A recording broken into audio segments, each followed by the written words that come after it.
Assalamualaikum warahmatullahi wabarakatuh. Selamat siang, salam sejahtera untuk kita semua.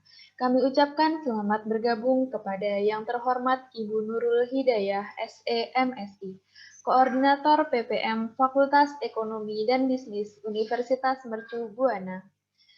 Bapak Sofyan Halim, SEMAK, CA ACPA, dosen Fakultas Ekonomi dan Bisnis Universitas Mercu Buana, owner KJA Sofyan Halim. Bapak Edi Suroso, SEMAK, CA CPA, auditor dan dosen Fakultas Ekonomi dan Bisnis Universitas Mercu Buana. Ibu Yulia Yustika Sari, SE MSc, dosen Fakultas Ekonomi dan Bisnis Universitas Mercu Buana, owner Yustika Batik. Ibu Yulis Diana Alfia, SEMSA, AK CPA, dosen Fakultas Ekonomi dan Bisnis Universitas Mercu Buana. Ibu Suri Maharani Esos MAK, dosen Fakultas Ekonomi dan Bisnis Universitas Mercu Buana. Ibu Siti Sartinyah, SEMAK, dosen Fakultas Ekonomi dan Bisnis Universitas Mercu Buana. Ibu Triani Budi Yastuti, SEMAK, dosen Fakultas Ekonomi dan Bisnis Universitas Mercu Buana. Yang kami hormati, Bapak Marjaya SPD, Wakahumas SMK YMIK beserta jajaran. Ibu Fauziah SPSI, Wakil Bidang Humas MAN 10 Jakarta, beserta jajaran. Bapak Suyadi MPD, Wakil Kepala Sekolah SMA 101 Jakarta, beserta jajaran. Dan yang kami banggakan, teman-teman mahasiswa dari Fakultas Ekonomi dan Bisnis Universitas Mercu Buana, dan tentunya seluruh peserta dari SMK YMIK MAN 10 Jakarta dan SMA 101 Jakarta. Dengan sangat antusias, pada siang hari ini saya, Laili Puji Lestari, mahasiswa Fakultas Ekonomi dan Bisnis Universitas Mercu Buana, selaku Master of Ceremony, akan memandu jalannya kegiatan P2M ini hingga selesai. Sebelum kegiatan dimulai, kami dari panitia akan mengambil gambar untuk dokumentasi terlebih dahulu. Kepada panitia dipersilahkan. Baik, sebelum kita memulai kegiatan pada siang hari ini, lebih baik kita berdoa terlebih dahulu supaya kita selalu diberi kesehatan dan kelancaran dalam mengikuti kegiatan siang hari ini. Berdoa dimulai. Berdoa selesai. Acara selanjutnya menyanyikan lagu Indonesia Raya.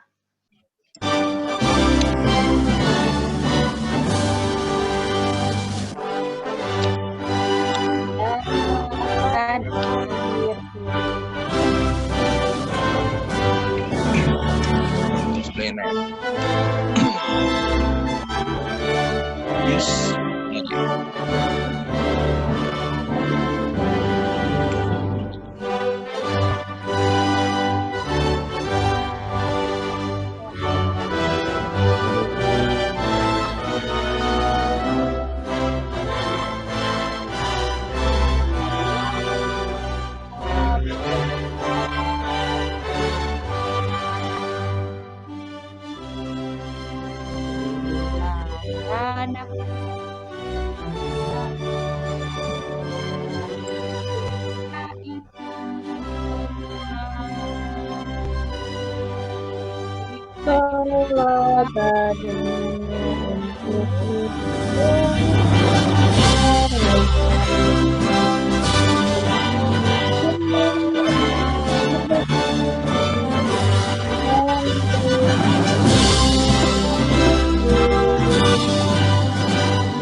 Acara selanjutnya sambutan. Kepada peserta yang berbahagia, Marilah kita mendengarkan sambutan dari Ibu Nurul Hidayah SEMSI, selaku Koordinator PPM Fakultas Ekonomi dan Bisnis Universitas Mercu Buana.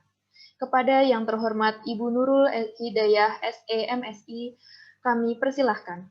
Ya, sudah oke suaranya?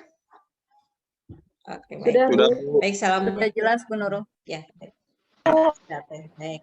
Ya, assalamualaikum warahmatullahi wabarakatuh. Waalaikumsalam warahmatullahi wabarakatuh. Waalaikumsalam warahmatullahi Ya, wabarakatuh. baik. Yang saya hormati Bapak Marjana SPD selaku Wakil Ketua Wakahumas ya, Wakil SMK YMIK. Kemudian yang saya hormati Ibu Fauzia, Wakil Bidang Humas MAN 10. Yang saya hormati Bapak Marjaya SPD selaku Wakahumas di SMA Negeri 101.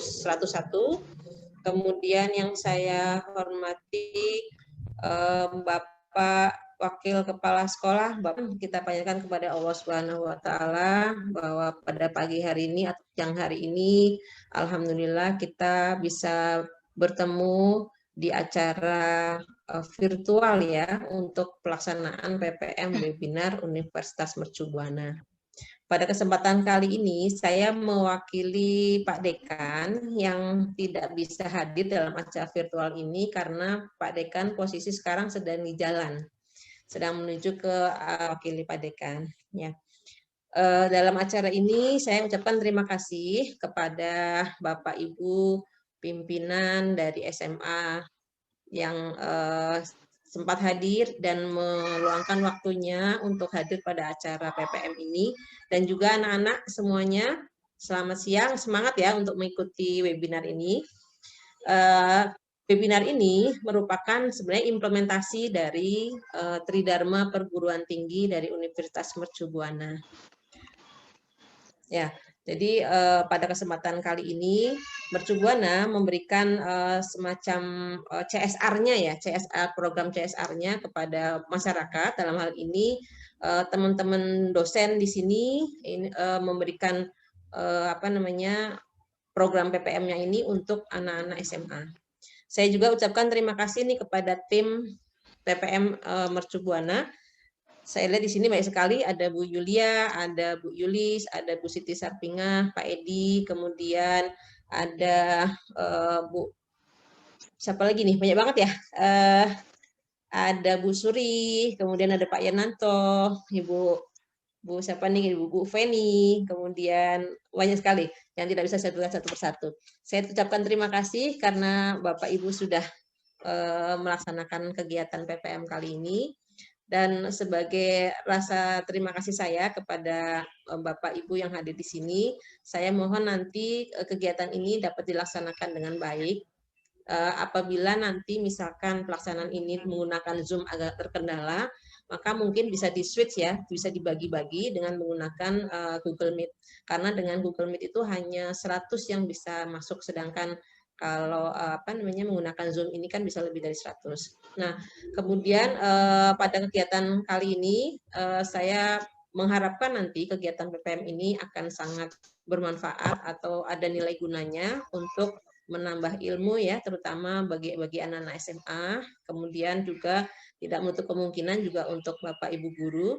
Dan acara ini, PPM ini adalah diselenggarakan setiap tahun sekali. Jadi mungkin kelompok ini bisa nanti tahun depan itu bisa ketemu lagi dengan Bapak Ibu dan anak-anak sekalian dengan tema yang berbeda. Kemudian mungkin Ibu gurunya juga mau belajar tentang apa. Silakan nanti disampaikan saja programnya kepada teman-teman saya ini, teman-teman dosen.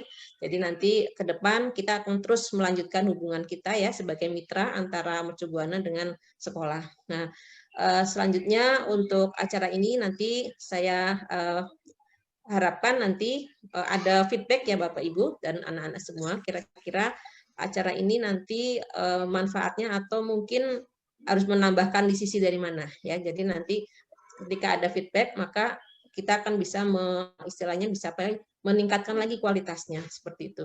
Dan karena ini waktunya sudah siang ya, sudah mau 2:30. Saya akhiri sambutan dari saya. Wabillahi taufik wal hidayah. Wassalamualaikum warahmatullahi wabarakatuh. Waalaikumsalam warahmatullahi wabarakatuh. Diucapkan terima kasih kepada Ibu Nurul Hidayah SEMSI atas sambutannya. Selanjutnya sambutan dari perwakilan masing-masing sekolah kepada perwakilan sekolah SMK YMIK kepada yang terhormat Bapak Marjaya SPD selaku Wakahumas SMK YMIK kami persilahkan. Bismillahirrahmanirrahim. Assalamualaikum warahmatullahi wabarakatuh. Waalaikumsalam warahmatullahi wabarakatuh. Bapak Ibu dosen, Bapak Ibu Dekan UMB, saya atas nama Ibu Kepala Sekolah berucap terima kasih sudah diberikan kesempatan untuk ikut dalam PMB dari program dosen-dosen UMB. Pada intinya, salam dari Ibu Kepala Sekolah bahwa SMK YMIK ini terbuka untuk segala transfer ilmu bila mana memang ada kerjasama yang berkelanjutan untuk Universitas Mercubuana maupun SMK YMIK. Mudah-mudahan apa yang akan diberikan dari materi hari ini dapat bermanfaat untuk siswa-siswi kami, yaitu siswa SMK YMIK dan mungkin juga siswa-siswa yang lain. Demikian saja dari saya. Terima kasih. Assalamualaikum warahmatullahi wabarakatuh. Waalaikumsalam warahmatullahi wabarakatuh. Ucapkan terima kasih kepada Bapak Marjaya SPD atas sambutannya. Selanjutnya perwakilan dari MAN 10 Jakarta kepada yang terhormat Ibu Fauziah SPSI kami persilahkan.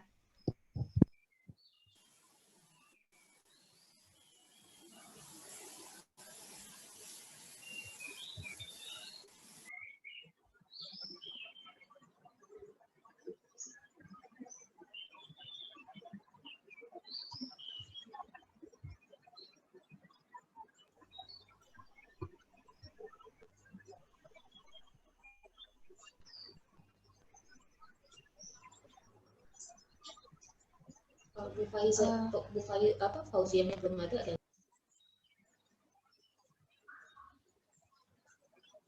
Baik, untuk selanjutnya kepada perwakilan SMA 101 Jakarta kepada yang terhormat Bapak Suyadi MPD kami persilahkan.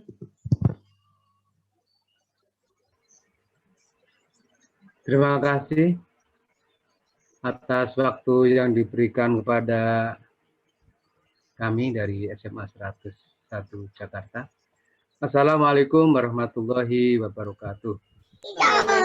Waalaikumsalam Warahmatullahi wabarakatuh.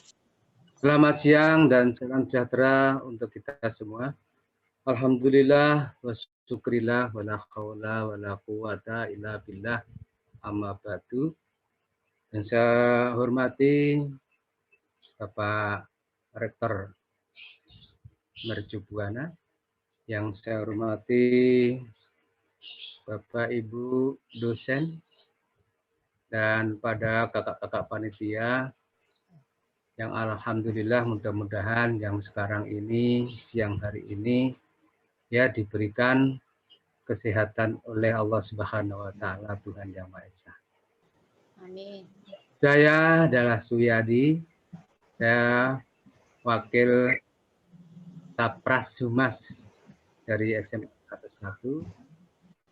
Alhamdulillah dengan adanya webinar seperti ini Bapak Ibu, saya barangkali di samping untuk membuka wawasan anak-anak kita, saya sendiri juga alhamdulillah bisa bergaul ya dalam rangka webinar yang diadakan oleh Mercubuana.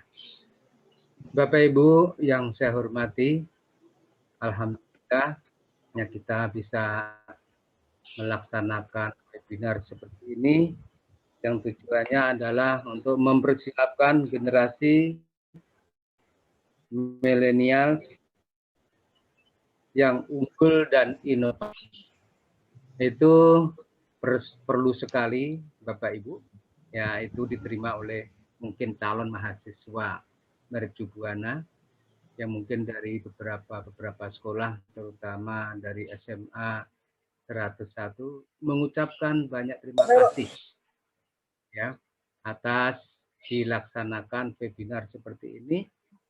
Artinya dapat meningkatkan potensi kita, ya, dapat merangsang kita ya untuk melangkah lebih maju lagi, walaupun terlaksana secara daring, Bapak Ibu. Ya sama saja, daring dan tatap muka juga sama saja karena hukumnya itu sama. Bapak Ibu yang saya hormati, ya untuk 101, alhamdulillah ya akan menerima berbagai pihak, terutama untuk ilmu-ilmu yang ditransfer dari manapun.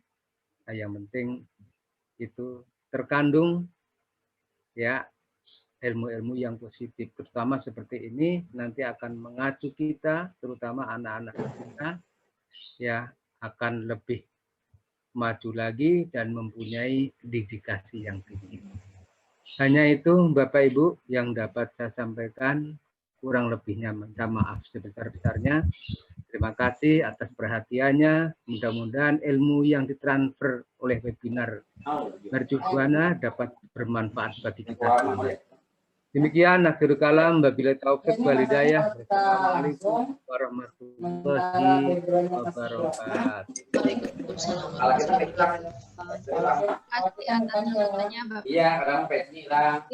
Selanjutnya kepada perwakilan MAN 10 kepada yang terhormat Ibu Fauziah SPSI. Kami persilahkan.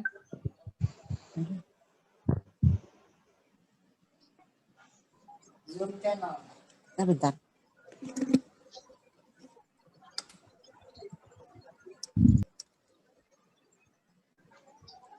Mohon maaf sebentar ya. Baik, Ibu.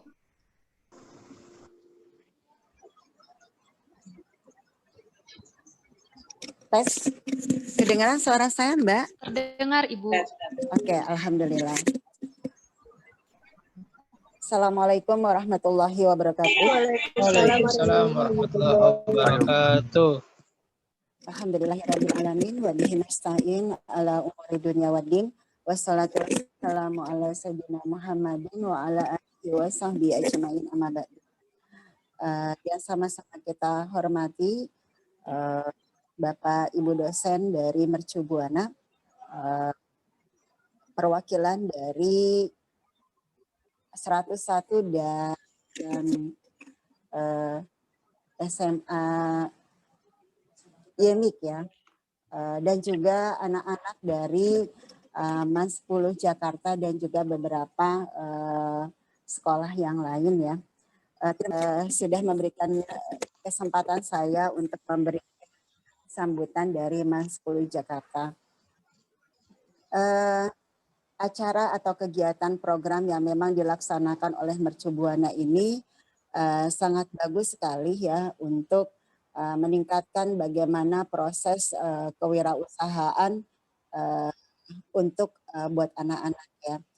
Kedepannya kalau bisa sih ya ada lebih untuk actionnya ya, bukan hanya webinar saja atau seminar saja. Tes. Ya, masih terdengar Ibu.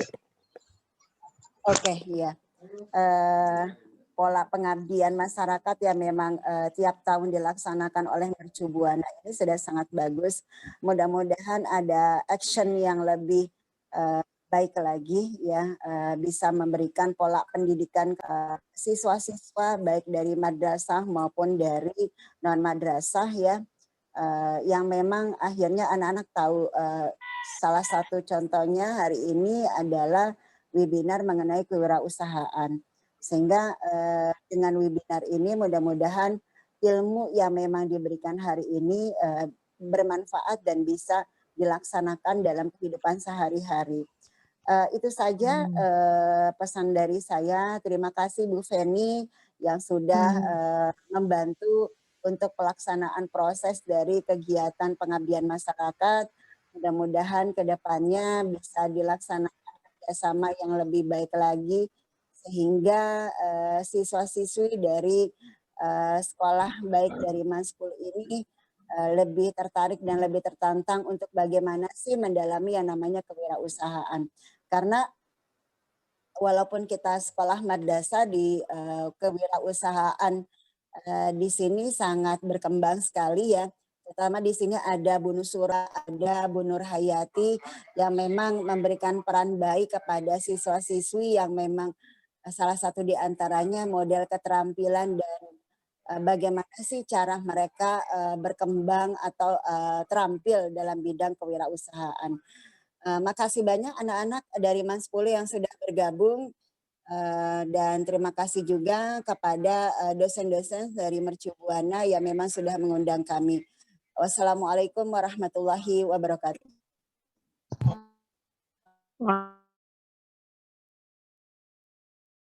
SPSI atas sambutannya.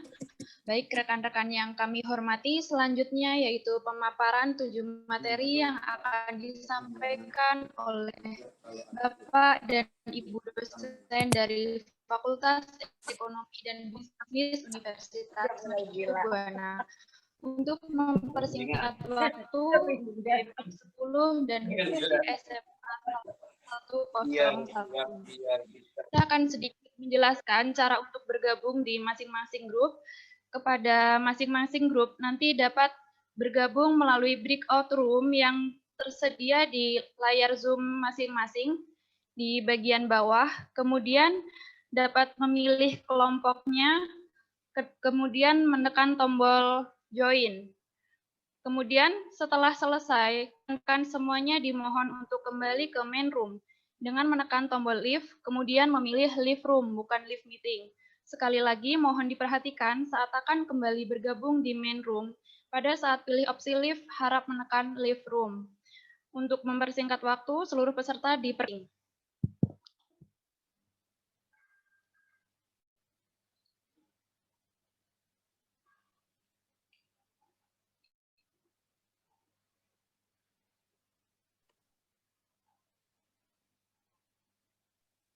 Tolong diulangi interupsinya, Kak. Baik, saya ulangi kepada rekan-rekan semua. Mohon untuk bergabung di masing-masing grup. Grup A, SMK YMIK, kemudian grup B, MAN 10, grup C, SMA 101. Bisa bergabung melalui breakout room yang tersedia di layar Zoom masing-masing di bagian bawah. Dengan klik breakout room, nanti akan ada pilihan di bawah. Ada room SMK YMIK, room B MAN 10, kemudian room C SMA 101.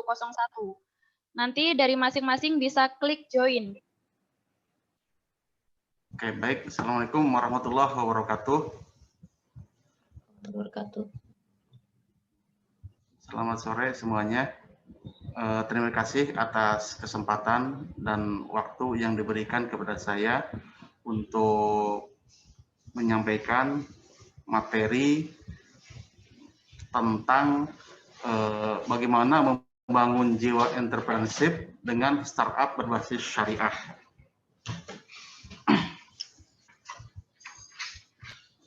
Apa itu startup?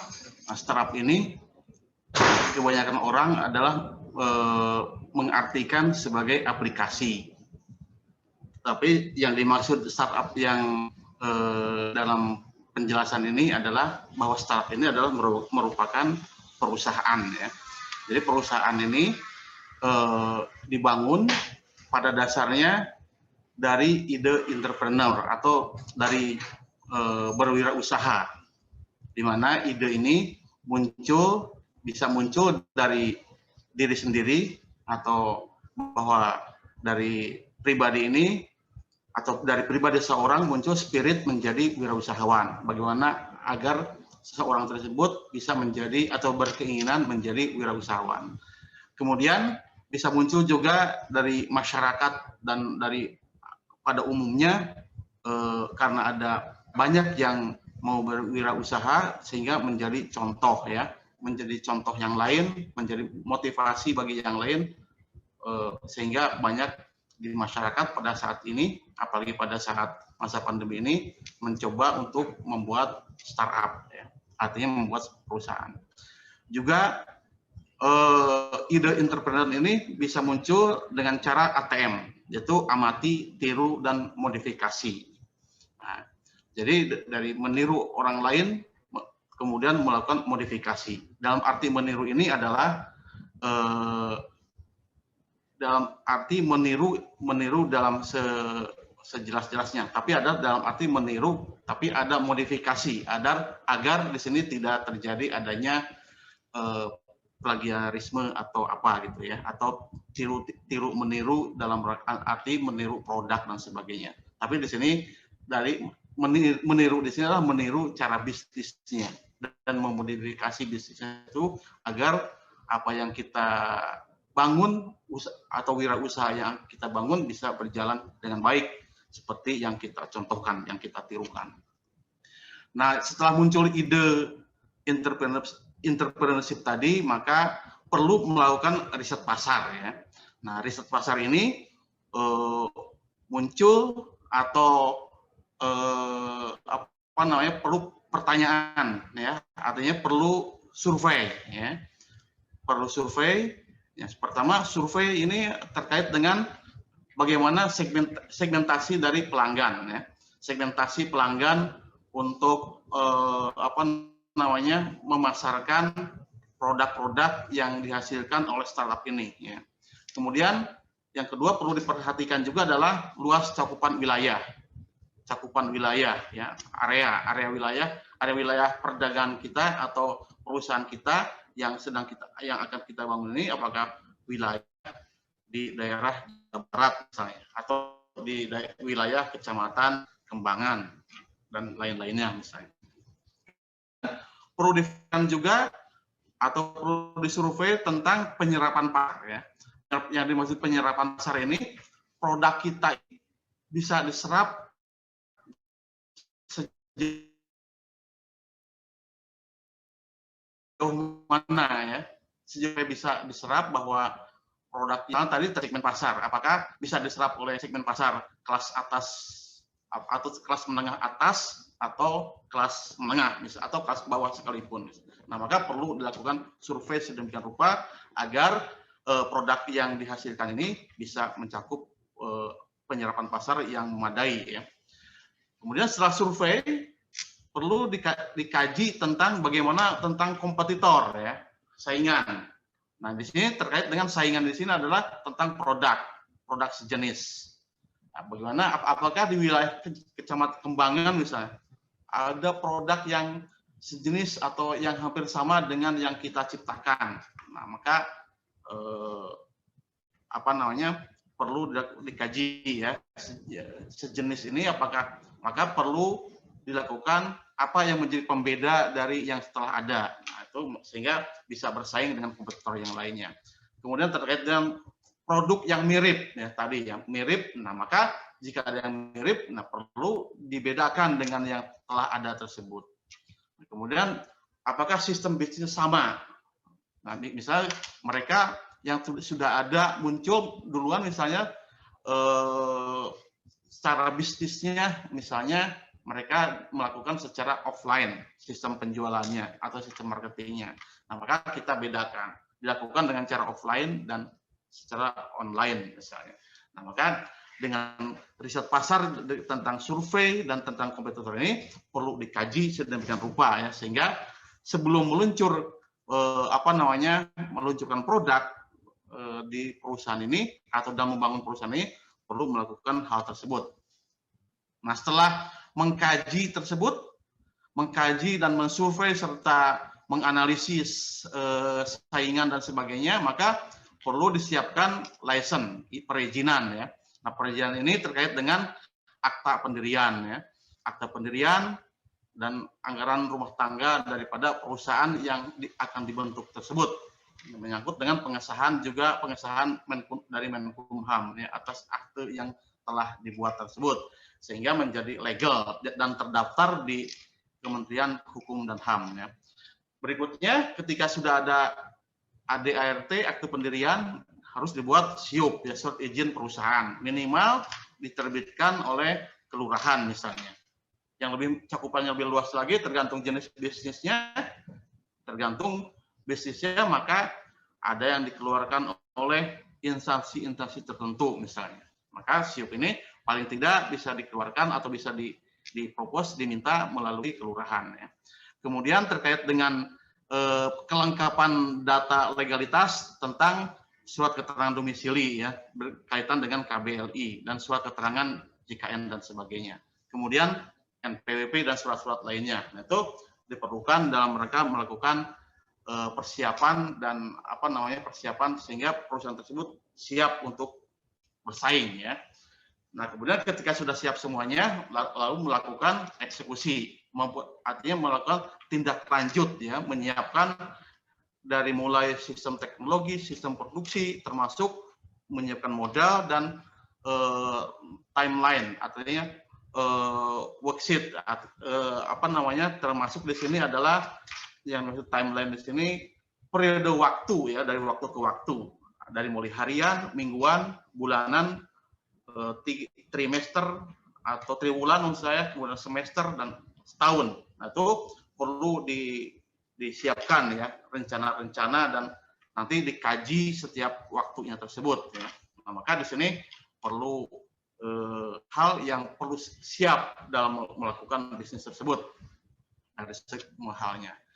Nah, jika ingin produknya dikategorikan sebagai produk yang halal, nah maka di sini perlu dikaji juga tentang bahwa zat yang digunakan adalah merupakan barang atau yang terbuat dari halalan thayyibah, halal dan baik.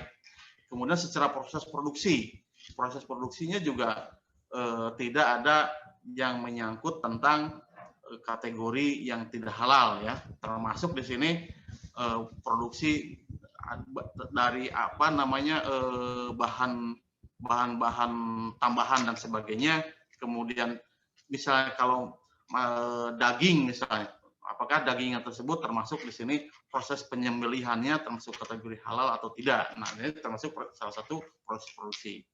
Kemudian dari sisi pembiayaan, financing dari atas startup tersebut, apakah startup perusahaan yang akan dibangun ini mengandung riba atau tidak ya. Nah, jika halal maka tidak mengandung riba ya atas pembiayaan yang diperoleh untuk membangun perusahaan tersebut. Kemudian terkait dengan marketing ya. Marketing ini perlu bahwa barang tersebut artinya perlu dikaji bahwa barang yang kita produksi tersebut apakah kompeten ya, apakah kompeten bisa bersaing dengan produk-produk yang sejenis lainnya. Nah, perlu dikaji apa yang menjadi pembeda ya, diferensial pembeda daripada barang yang kita produksi tersebut ya. Kemudian perlu diperlihatkan juga di sini tentang bagaimana cara melakukan marketing atau pemasaran atas produk yang dihasilkan ya. Itu dengan cara salah satunya adalah melakukan digital marketing. Nah, digital marketingnya termasuk menggunakan fasilitas media sosial dan sistem online lainnya, e-commerce dan sebagainya. Sehingga di sini bisa mencakup tentang bagaimana kebutuhan pasar, bisa menserap kebutuhan pasar atas produk yang kita produksi tersebut ya. Sehingga apa yang kita produksi bisa terserap, bisa terjual dengan baik.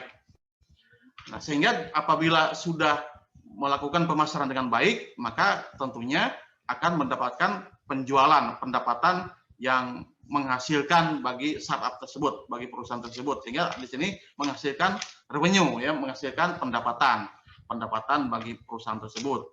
Kemudian tentunya ketika mendapatkan pendapatan, maka akan menghasilkan cash flow ya, menghasilkan cash flow. Artinya dari pendapatan tersebut akan mendapatkan cash in, artinya pemasukan cash terhadap perusahaan tersebut. Nah, tentunya jika ada cash in maka tentunya ada cash out ya. Ada cash out artinya cash yang keluar untuk membiayai produk-produk tersebut sehingga sampai produk tersebut bisa dijual. Nah, tentunya dari cash ada antara cash out, cash in dengan cash out tersebut ada ekses. Eksesnya ini apakah menghasilkan cash lebih atau kurang ya. Tentunya jika hasil penjualannya lebih besar daripada biaya yang diproduksi akan menghasilkan gain, menghasilkan keuntungan ya, menghasilkan keuntungan sehingga bisa dihitung berapa return on investment, berapa return on asset, artinya hasil atas produksi tersebut, hasil atas penjualan yang dibangun dari aset tersebut ya, sehingga dikaji berapa ROI ya, berapa ROI yang dihasilkan atas cash tersebut atau atas revenue tersebut atau atas capital gain atau atas atas laba yang dihasilkan tersebut. Apakah menghasilkan laba atau apakah hanya menghasilkan break even point ya. Di mana break even point ini adalah merupakan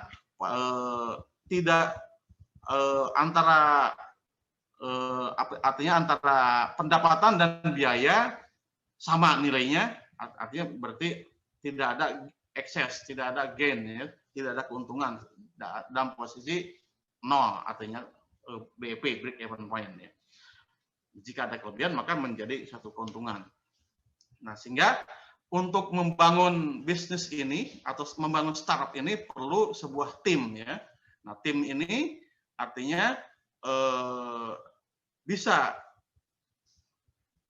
diperoleh dari partner ya. Pertama partner ketika memulai bisnis, ada founder, ada co-founder, artinya para pemilik ya, pendiri ya, pemilik dan pendiri startup atau perusahaan tersebut. Sehingga para pendiri dan pemilik ini memiliki sama-sama melakukan share, artinya menawarkan modal dalam bisnis tersebut. Maka itu menjadi satu tim. Lebih dari 2 orang yang melakukan sharing di suatu perusahaan, maka akan menghasilkan suatu partner yang potensi untuk mengembangkan perusahaan tersebut dengan cara menanamkan investasi berupa saham dalam startup tersebut. Jika ada orang lain yang ingin bergabung, seorang expert, ahli misalnya, ahli dalam mengelola bisnis, ahli dalam bidang tertentu, sehingga di hire untuk mengembangkan bisnis. Nah, maka itu bisa menjadi masuk ke tim dalam tim partner tersebut. Kemudian secara teknik ada technical team ya. Maka di sini perlu industri teknologi dan perlu informasi teknologi. Tentunya industri teknologi terkait dengan teknologi industri dalam mengembangkan bisnis tersebut.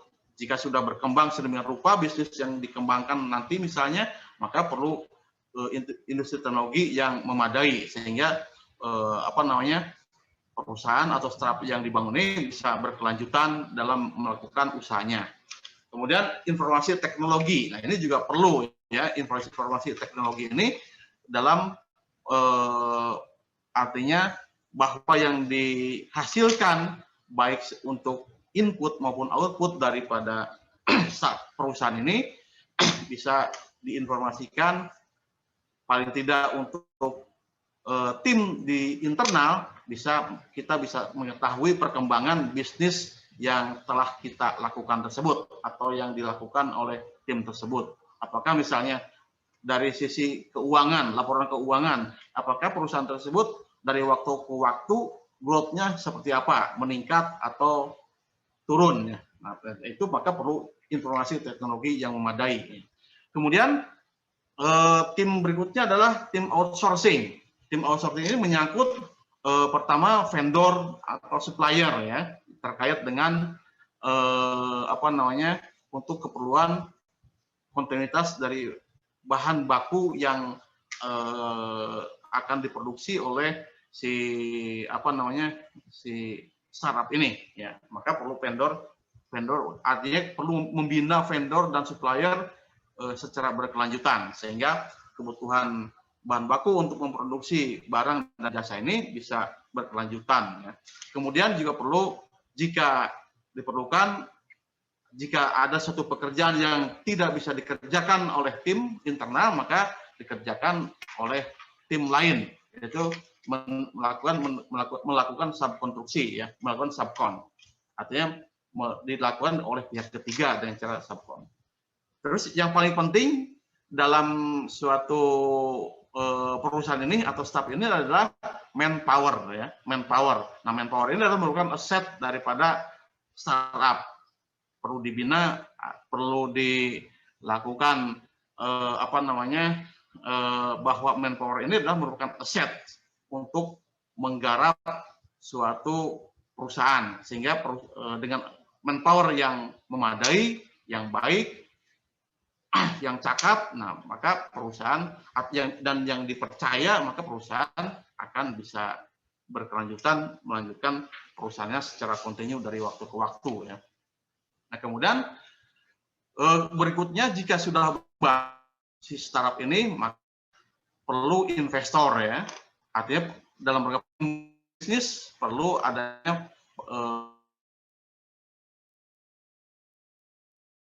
investor. Nah, investor jika secara single atau dari diri kita sebagai wirausahawan sudah memadai secara modal, maka penambahan kapasitas produksi, misalnya penambahan kapasitas wilayah, area pemasaran, nah, perlu modal. Jika ada modal sendiri atau secara single fighter, maka bisa dilakukan secara mandiri, ya. Kemudian jika tidak sanggup secara mandiri, kontak yang family, saudara-saudara atau partner atau expert.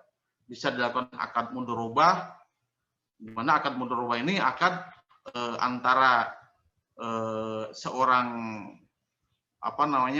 pendiri startup atau pendiri perusahaan yang ahli dalam bidang mengelola bisnis tersebut bekerja sama, artinya mengundang investor, ya, dengan melakukan akad mundur rubah, lalu melakukan pengembangan bisnis, ya. Kemudian bisa juga dengan melakukan akad musyarakah, sama-sama mengeluarkan modal. Si pendiri startup ini telah mengeluarkan modal, ya. Kemudian ada investor lain yang mempunyai modal, bisa masuk ke dalam bisnisnya tersebut, sama-sama mengeluarkan modal, kemudian sama-sama mengembangkan bisnis, sehingga bisnis bisa lebih meningkat lagi. Kemudian jika tidak ada investor, bisa melakukan financing, ya, propose pembiayaan atau mengajukan pembiayaan kepada bank syariah, ya, kepada bank syariah. Karena ini berbasis syariah, maka melakukan financingnya adalah dengan bank syariah, ya. Bank syariah artinya ada kontrak, cara melakukan pembiayaan dan hal-hal tertentu dengan bank syariah tertentu, misalnya. Jika lebih kembang lagi, misalnya, maka startup ini melakukan IPO, ya, Initial Public Offering. Sahamnya dijual bagian melalui bursa, ya, dengan cara IPO. Bisa memberikan saham atau memberikan obligasi syariah atau sukuk, ya. Nah, dari penjualan saham maka mendapatkan modal tambahan. Mendapatkan obligasi atau sukuk, maksudnya obligasi syariah, maka mendapatkan hutang secara syariah dengan obligasi, tentunya dengan layer dan jaminan tertentu, ya, sesuai dengan ketentuan syariah. Nah, bagaimana tindak lanjut setelah lulus MA atau SMA atau sederajat, ya, atau SMK? Nah, maka di sini perlu, dengan munculnya cita-cita menjadi wirausahawan, maka perlu memperdalam ilmu pengetahuan. Nah, memperdalam ilmu pengetahuan selepas dari madrasah aliyah ini, madrasah aliyah negeri 10, maka perlu melanjutkan pendidikan yang lebih tinggi, misalnya. Maka recommended yang terdekat dari MAN 10 ini adalah Universitas Mercubuana, ya, di mana di Mercubuana ini ada beberapa fakultas yang bisa didalami, ya, sesuai dengan passionnya masing-masing daripada siswa ini. Bisa masuk ke Fakultas Ekonomi dan Bisnis, Fakultas Ilmu Komputer, Fakultas Ilmu Komunikasi, Teknik, Ilmu Psikologi, Fakultas Desain dan Seni Kreatif. Nah, ini bisa memperdalam sehingga artinya memperdalam ilmu dan mengembangkan bisnis setelah itu ya. Kemudian membuka usaha dan membentuk startup sesuai dengan passionnya. Bisa juga berbarengan ya. Ada yang membangun usaha dan sambil kuliah, sambil memperdalam ilmu ya, memperdalam ilmu. Misalnya jika ingin ilmu bisnisnya lebih lebih dipertajam, maka masuk ke Fakultas Ekonomi dan Bisnis. Bisa juga misalnya jika ingin mengembangkan bisnis digital, maka masuk ke Fakultas Ilmu Komputer. Ada namanya reguler 2 ya. Artinya di sini para siswa yang telah bekerja dan mempunyai usaha sama-sama mengembangkan berkuliah sambil menjalankan bisnis. Sehingga setelah lulus misalnya nanti dari kuliahnya bisnisnya semakin berkembang ya, tumbuh dan berkembang serta bisa bersaing dengan para wirausahawan yang lainnya ya, dan mampu berkelanjutan sampai kapanpun. Terakhir, langkah pertama dalam melakukan bisnis adalah Anda harus mengatakan bahwa Anda bisa. Ini perkataan dari Will Smith. Terima kasih. Materi yang saya sampaikan ini semoga bisa bermanfaat khususnya bagi diri saya sendiri dan bagi siswa-siswa serta bagi semuanya yang kemudian tertarik untuk membuka startup, ya, membuka perusahaan, menjalankan bisnis. Demikian, wabillahi taufiq wal hidayah. Wassalamualaikum warahmatullahi wabarakatuh. Silakan jika ada pertanyaan yang ditanyakan terkait dengan materi yang saya sampaikan atau terkait dengan masalah bagaimana cara membangun startup, membangun jiwa wirausaha yang baik seperti apa, ya. Silakan ditanyakan ya.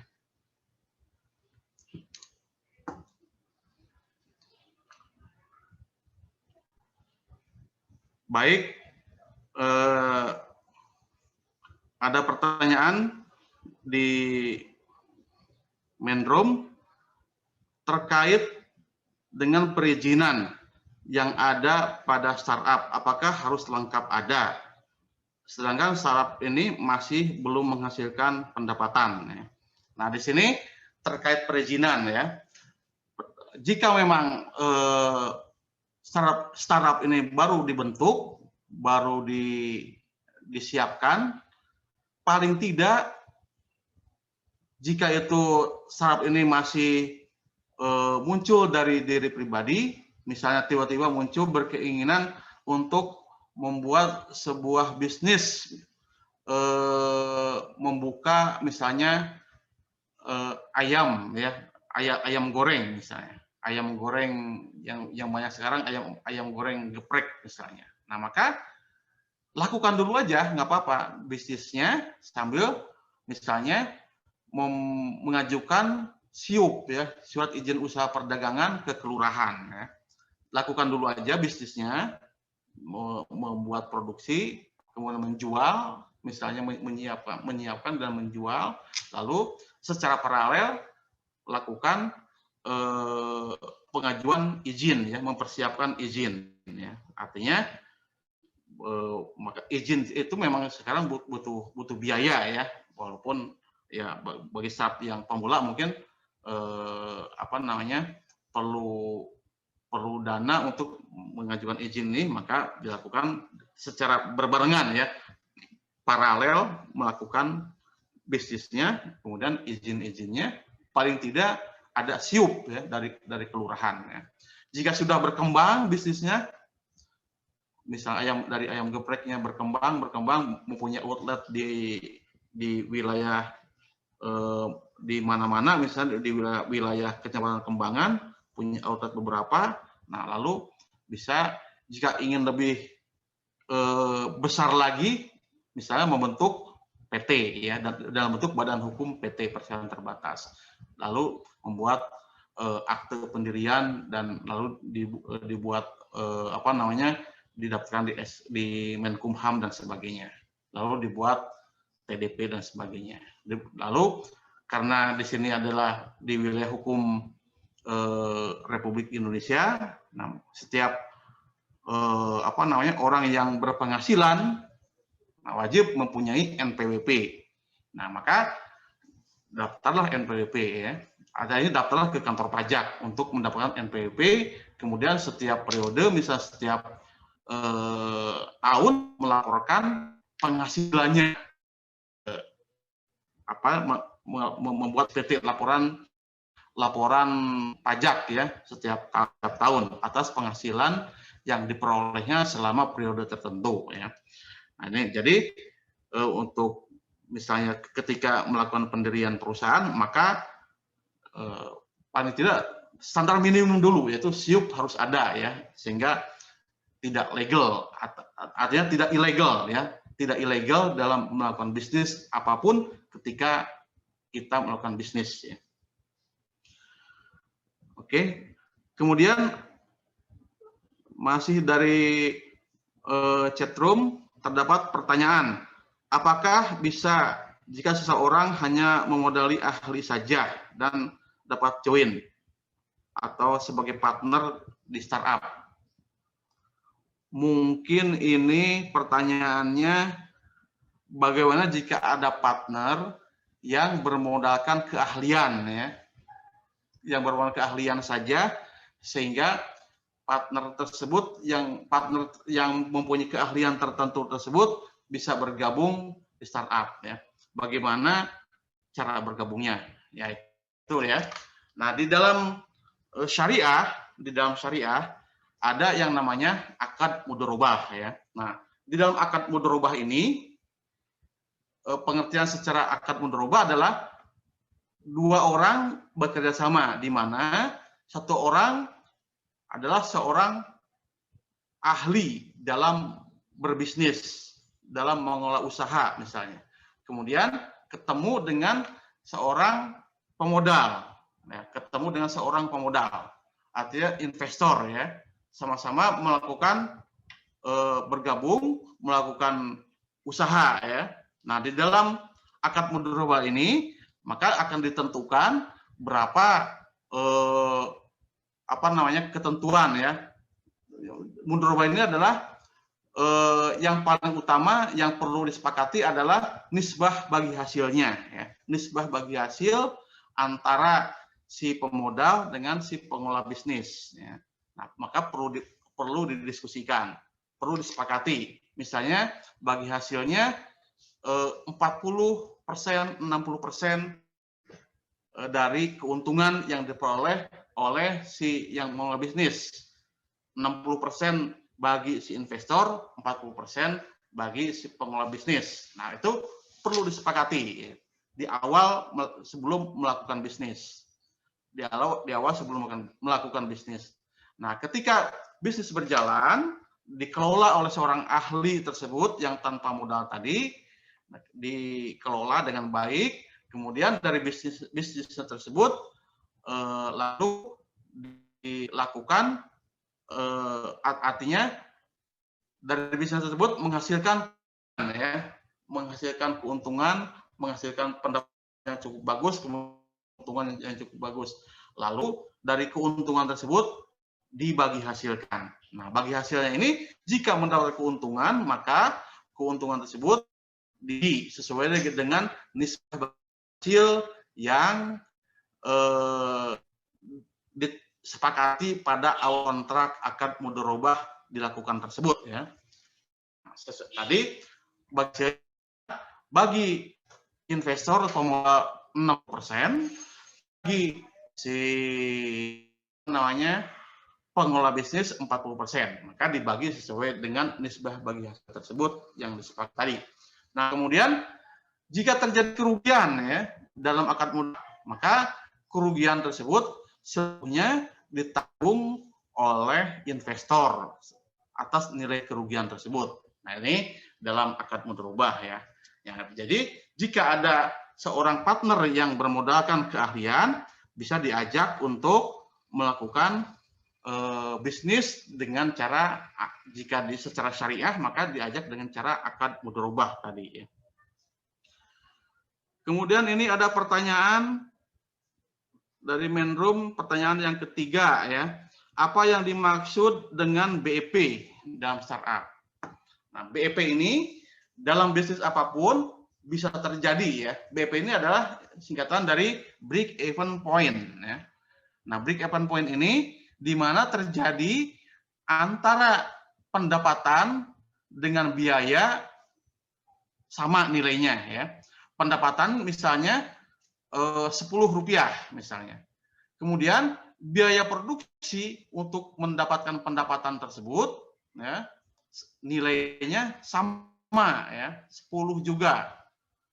Biasanya di awal-awal startup dibangun ya, nah perlu banyak, artinya banyak pengeluaran yang perlu dilakukan ya, sehingga butuh biaya ya, butuh biaya untuk membangun startup tersebut. Biasanya di awal-awal startup berdiri, nah karena banyak biaya yang perlu dikeluarkan, nah maka biaya yang dikeluarkan ini mungkin bisa saja setara dengan nilai jual ya, hasil penjualan.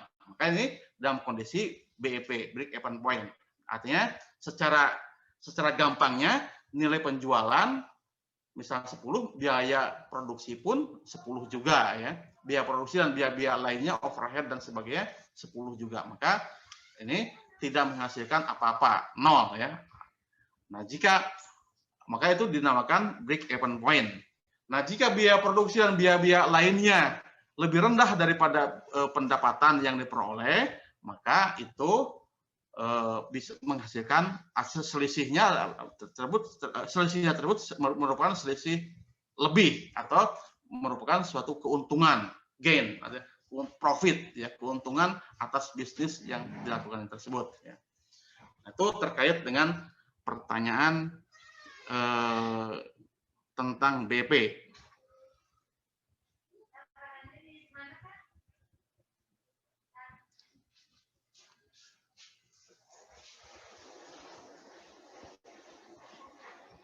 Baik, ada pertanyaan lagi, silakan.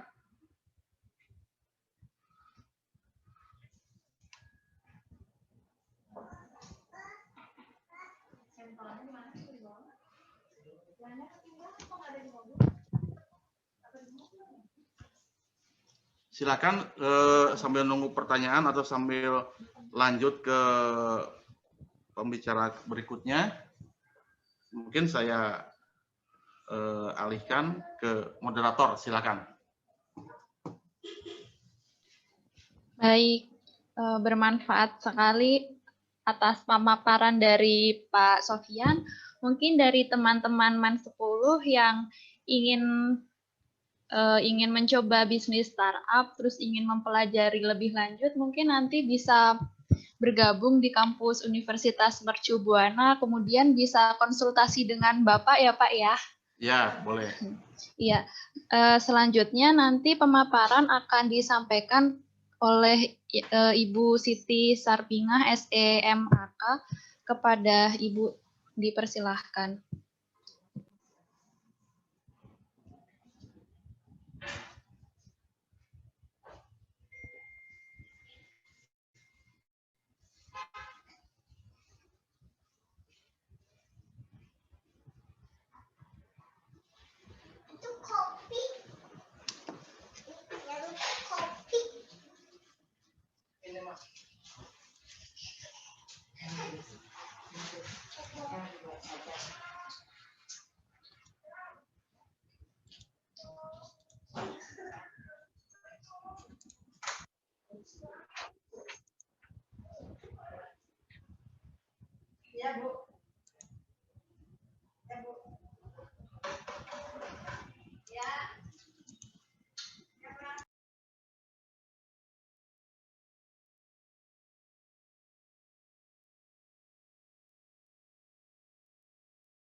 Ya, Assalamualaikum warahmatullahi wabarakatuh. Selamat sore, selamat siang semuanya.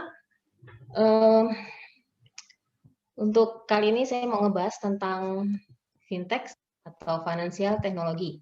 Ya, kita mulai aja.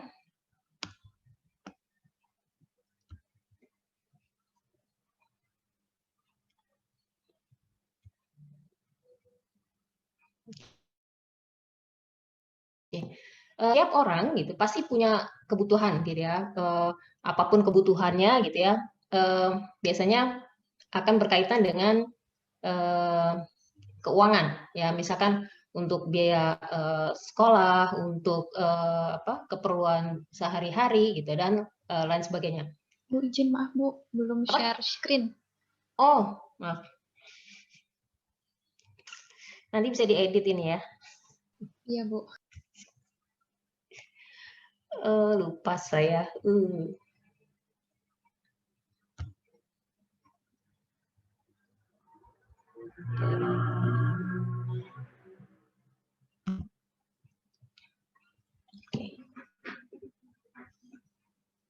saya ulang deh. Assalamualaikum warahmatullahi wabarakatuh. Selamat siang, salam sejahtera untuk kita semua. Waalaikumsalam. Oke, kali ini saya akan menyampaikan tentang fintech atau financial technology. Ya.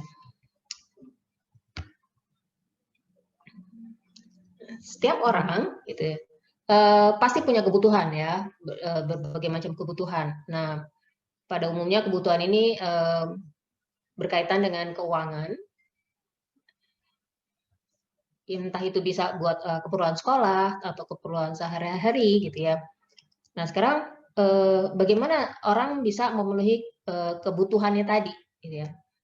Di sini ada yang ya kalau misalkan dia punya tabungan, ya dia pakai untuk memenuhi kebutuhannya itu berasal dari tabungan. Kalau misalkan dia nggak punya tabungan atau punya tabungan tapi nggak cukup, nah kekurangannya itu biasa didapat dari misalkan minjam ke teman gitu ya, atau pinjam ke kerabat gitu. Tapi biasanya kan kalau pinjaman ke teman atau ke kerabat itu juga mungkin jumlahnya terbatas gitu ya. Nah sekarang kemana lagi nih orang bisa melakukan untuk mendapatkan bantuan pinjaman gitu ya. Nah bisa juga melalui ke lembaga keuangan ya, misalkan dalam hal ini contohnya perbankan. Ya. Nah, kalau dengan perbankan itu merupakan cara yang konvensional dibilang gitu ya. Kenapa konvensional? Ini masih tradisional gitu ya. Kita harus datang ke banknya gitu ya. Di bank itu kita harus ngantri gitu kan. Terus waktu yang kita butuhin selama untuk proses transaksi kita gitu ya. Kita perlu waktu untuk itu. Nah, kalau misalkan antriannya panjang, ya berarti akan waktu yang dibutuhkan juga lebih panjang gitu ya. Terus dengan cara konvensional ini juga diperlukan persyaratan-persyaratan gitu ya. Kalau misalkan kita mau ngajuin pinjaman, itu ada persyaratan yang harus kita penuhi. Gitu ya. Nah, kalau misalkan perusahaan, maka sebelum melakukan pinjaman gitu ya, si perusahaan kan akan mengajukan kayak semacam proposal gitu ya, proposal untuk peminjaman dana, keperluannya apa, terus nanti pasti si bank akan meminta legalitasnya atau persyaratan yang harus dipenuhi ya. Antara lain di sini ada akte notaris, TDP, SIUP, NPWP, dan dokumen lainnya. Terus gimana dengan orang-orang yang ya istilahnya nggak punya persyaratan-persyaratan tadi gitu, berarti kan ada keterbatasan nih ya, mereka jadi kesulitan untuk mendapatkan pinjaman. Udah mereka kesulitan dapat pinjaman, aksesnya juga terbatas ya. Begitu juga dengan orang-orang yang jauh dari pusat perkotaan ya, mereka ada di pelosok misalkan. Untuk keluar desanya aja mungkin aksesnya juga terbatas gitu ya, kendaraannya susah gitu ya. Mungkin mereka harus ke kota dulu yang mungkin makan waktu berapa jam misalkan. Nah, itu kan udah suatu kendala tersendiri buat orang-orang itu, gitu ya. Nah, dengan adanya perkembangan teknologi, maka segala kebutuhan itu, kebutuhan tadi gitu ya, itu dipermudah dengan adanya perkembangan teknologi ini, gitu ya. Tadinya kita perlu bertransaksi, kita harus ke bank misalkan. Nah, sekarang sudah nggak perlu lagi. Kita bisa menggunakan bantuan teknologi tadi ya, dengan adanya laptop, adanya HP, terus ada akses internet, satelit dan segala macam, maka kita bisa melakukan transaksi yang kita perlukan, gitu ya.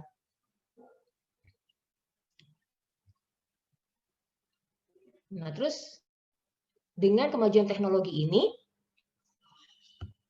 timbullah fintech atau financial technology, gitu ya. Apa sih fintech ini, gitu ya? Oke, nanti akan dijelaskan lebih lanjut ya. Sebelum kita masuk ke fintech itu sendiri, kita akan masuk ke ini. Nah, di sini ada ATM, ya. ATM ini merupakan cikal bakalnya si fintech, gitu ya.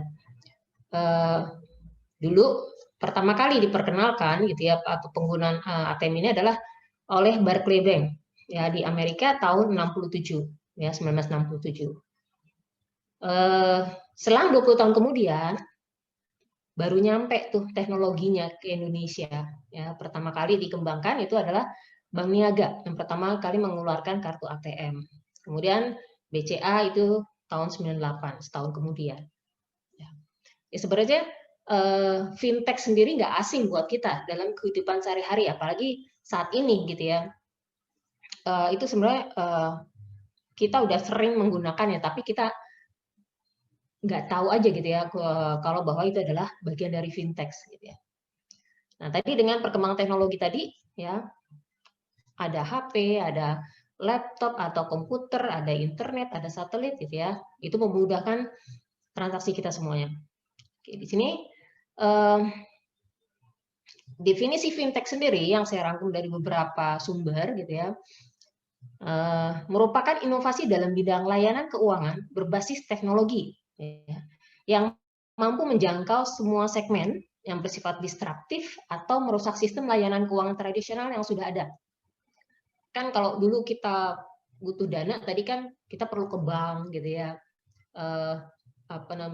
Kita harus datang ke bank, terus kita bawa uang itu, gitu ya. Misalkan kita dapat pinjaman, cairnya pinjamannya sekian. Nah, itu kita pegang-pegang uangnya, gitu ya. Tapi kalau sekarang kan enggak. Kita bisa mengajukannya mungkin lewat aplikasi, gitu ya, atau lewat permohonan dari internet banking misalkan. Nah, itu kita udah bisa langsung mendapatkan dana yang kita butuhkan. Jadi dengan fintech ini ya, kegiatannya jadi dipermudah, semuanya jadi instan, gitu ya. Kita tinggal duduk manis aja, kita bisa bertransaksi ya, sambil ngopi-ngopi misalkan, terus kita bisa melakukan transaksi pembelian misalkan, gitu ya. Kan sering tuh nih pada belanja online, gitu ya. Nah, kita bisa tuh pakai pakai HP, kita bayar pakai mobile banking atau internet banking, gitu ya. Atau malah sebaliknya, kita sebagai penjualnya, berarti kita yang nanti akan terima pembayaran, gitu ya. Lagi ngopi-ngopi, tiba-tiba ada duit masuk nih, gitu kan, asik kan, gitu ya. Itulah dengan kemudahan fintech tadi, gitu ya. Nah, sekarang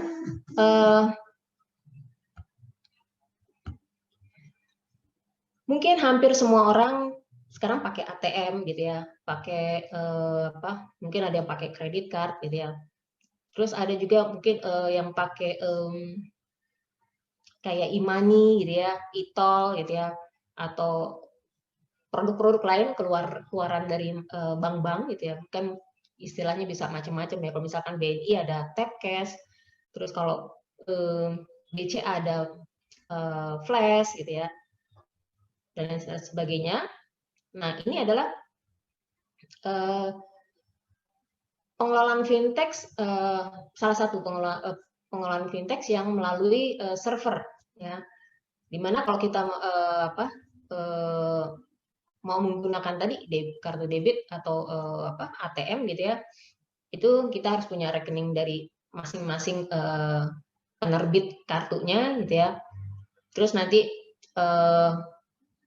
masuk ke servernya si bank, baru nanti si bank akan menjalankan gitu ya debit rekening kita dan lain sebagainya.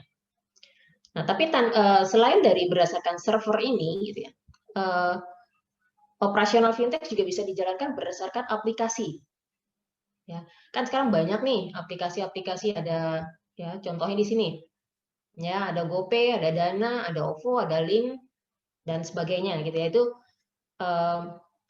fasilitas keuangan, ya layanan keuangan yang berdasarkan aplikasi. Kan kita mau kalau misalkan kita mau bayar sesuatu gitu, bisa pakai salah satu aplikasi yang kita punya gitu ya.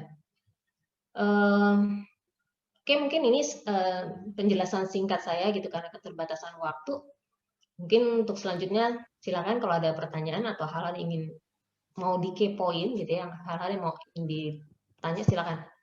Saya buka sesi tanya jawab. Ya, kepada teman-teman dari MAN 10 mungkin ada pertanyaan. Ibu, ini udah ada beberapa pertanyaan yang masuk. Saya sebutkan ya, Bu ya. Oke, yang silakan. Pertama, apa manfaat fintech untuk siswa, Bu? Oke, pertanyaan yang bagus. Ya, ini kan saya memberikan sosialisasi ya, sosialisasi tentang fintech ke para siswa SMA nih ya. Dalam hal ini adalah siswa MAN 10. Apa sih manfaatnya fintech buat kita gitu kan? Pasti siswa nanya-nanya gitu kan. Ini buat apa sih fintech nih? Apa sih untungnya kita bisa tahu tentang fintech gitu ya. Nah, di sini teman-teman bisa mengetahui gitu ya, apa sih kegiatan yang ada di fintech atau apa sih fintech itu ngapain aja sih gitu ya. Terus apa yang bisa atau yang boleh enggak gitu, nanti kita bisa tahu dari apa yang saya sampaikan nanti, yang tadi sudah saya sampaikan, dan juga mungkin saya tambahkan di sini juga ada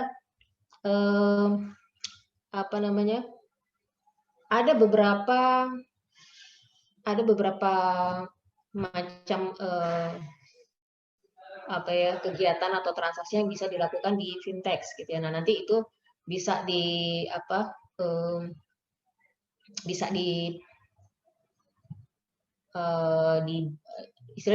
dikaji lagi gitu ya, apaan aja gitu ya. Nah, nanti kita bisa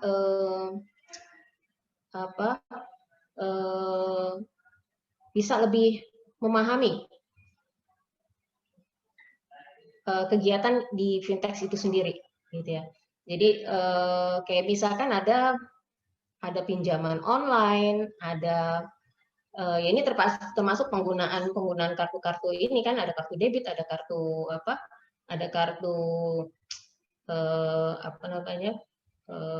fasilitas layanan kayak GoPay, Dana gitu. Tadinya kita nggak tahu bahwa ini adalah fintech ya. Pokoknya main pakai aja gitu ya. Jadi untuk menambah pengetahuan para siswa apa itu fintech dan manfaatnya apa bagi para siswa. Nah, tadi kan sempat Pak Sofyan ya dari presentasi sebelumnya menyebutkan adanya startup. Nah, kalau misalkan kita bertransaksi secara online kan berarti akan memudahkan teman-teman nih, misalkan teman-teman mau buka usaha gitu ya. Terus pembayarannya gimana nih? Nah, dengan adanya fintech ini kan teman-teman bisa bisa menggunakan layanan itu. Oh ya, kalau gitu pembayaran via online aja gitu ya, lebih cepat, lebih aman gitu ya, karena masuk langsung ke rekening kita. Oke, itu aja. Ada pertanyaan lain? Ada pertanyaan selanjutnya ini, Apa badan yang mengelola vintage? Oke, kalau di Indonesia itu ada namanya AFTEC ya, Asosiasi Fintech Indonesia. Jadi kalau ada lembaga-lembaga yang mau bergabung untuk menjadi anggota gitu ya, nah itu mereka harus mendaftarkan diri ke AFTEC, ya, Asosiasi Fintech Indonesia. Nah kalau misalkan sudah terdaftar nanti baru bisa menjalankan usahanya. Oke, ada lagi pertanyaannya? Yang ketiga, Bu, transaksi apa saja yang termasuk dalam vintage? Transaksi apa aja yang termasuk dalam fintech?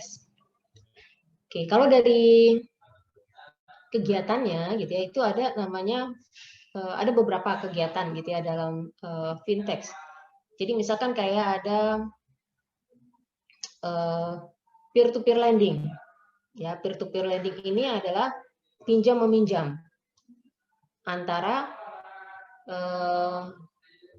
jadi kalau misalkan fintech ini dia merupakan memberikan sarana bagi orang-orang yang mempunyai kelebihan dana mempertemukan gitu ya, mempertemukan antara orang-orang yang kelebihan dana, dalam hal ini dia sebagai pemodal gitu ya, dengan orang-orang yang membutuhkan dana ya. Jadi debitur dan kreditur. Kan kalau yang tadi konvensional kita pinjam meminjam itu melalui bank ya, tapi kalau ini kita minjam meminjam melalui startup yang ada di fintech tadi. Nah, itu ada tadi peer-to-peer lending ya, kita pinjam meminjam via fintech bukan via bank. Ada beberapa kayak misalkan ada apa sih, ada kayak contohnya ada uang teman misalkan gitu ya. Nah, kita melakukan pinjaman online ya. Dalam hal ini pinjaman online. Nah, biasanya kan kadang suka banyak tuh kita kayak ditawarin gitu ya, pinjaman-pinjaman tanpa DP apa segala macam gitu ya. Nah, ini di sini kalau kita minjem ke bank tadi secara konvensional itu kan ada syarat-syarat yang harus dipenuhi ya. Selama kita belum memenuhi persyaratannya, maka kita tidak akan mendapatkan pinjaman dana dari bank.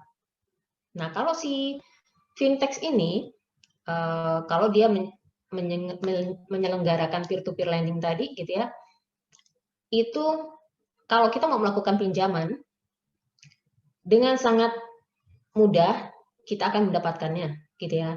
Si penyelenggara ini, si startup ini dia tidak akan memberikan persyaratan yang berbelit-belit ya. Paling cuma KTP dan apa namanya, biasanya diminta KTP, terus diminta apa ya, nomor HP pasti ya, terus nomor rekening gitu ya untuk mentransfer dananya. Nah, tapi di balik kemudahan itu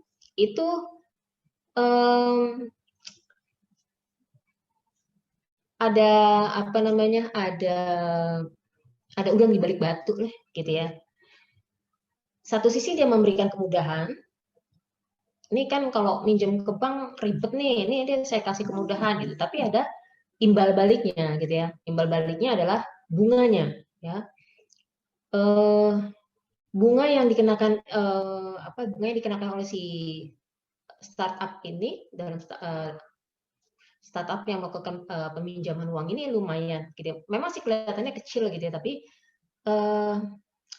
beberapa kasus gitu itu malah membebani gitu ya.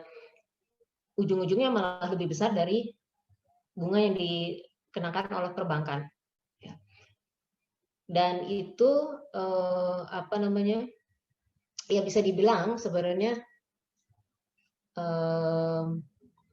pinjaman online ini adalah lintah darat modern ya, karena dengan bunganya tadi gitu ya, satu sisi dia kasih kemudahan tapi satu sisi bunganya menjerat para nasabah mereka gitu. Terus kalau misalkan mereka melakukan pinjaman, gitu, terus ternyata pada saat jatuh tempo itu mereka belum bayar, gitu ya, itu langsung disebar tuh ke semua kontak yang ada di HP-nya dia. Ya, jadi pernah saya terima gitu ya, salah satu mahasiswa saya gitu, rupanya dia melakukan pinjaman dan pada saat jatuh tempo dia belum membayar gitu ya. Saya terima kok tiba-tiba masuk notifikasi si A belum melakukan pembayaran yang jatuh tempo tanggal sekian, diminta untuk menghubungi si A karena sudah lewat jatuh tempo. Nah, jadi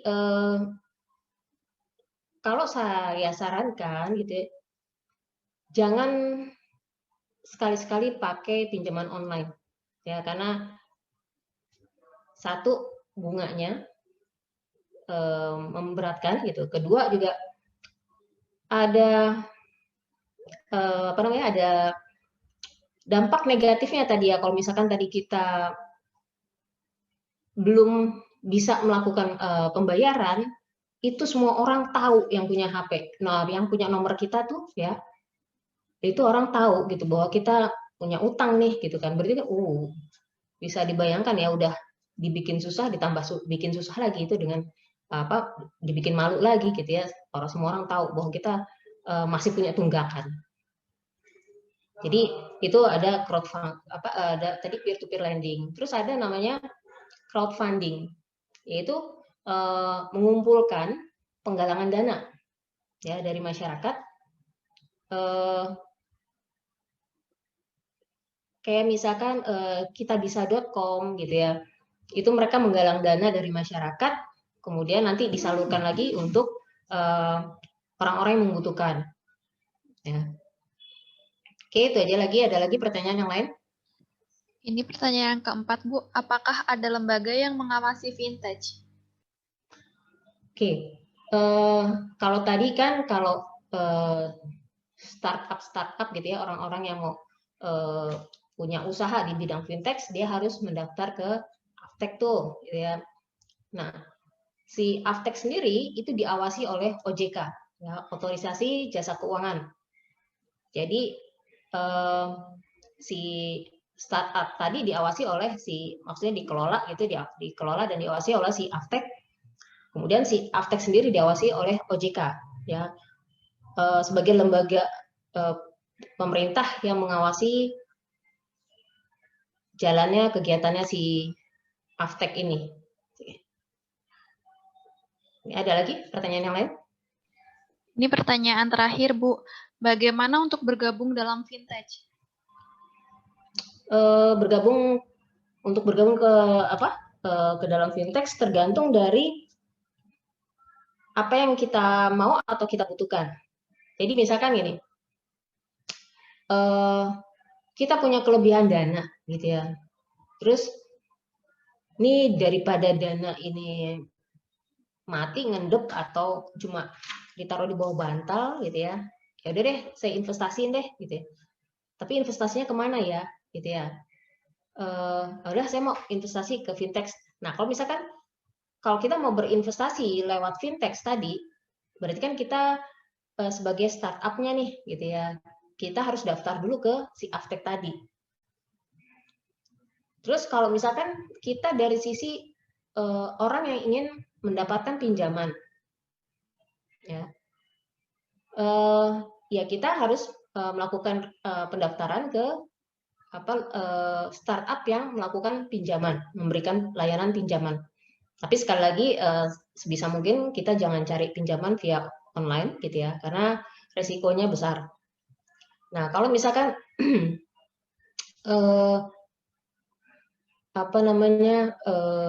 kalau kita mau berinvestasi gitu ya, misalkan saya lupa, maaf, mumpung keingat, kalau kita mau melakukan investasi, kita harus lihat dulu perusahaan-perusahaan yang memang terdaftar di OJK, artinya memang benar-benar perusahaan resmi gitu ya.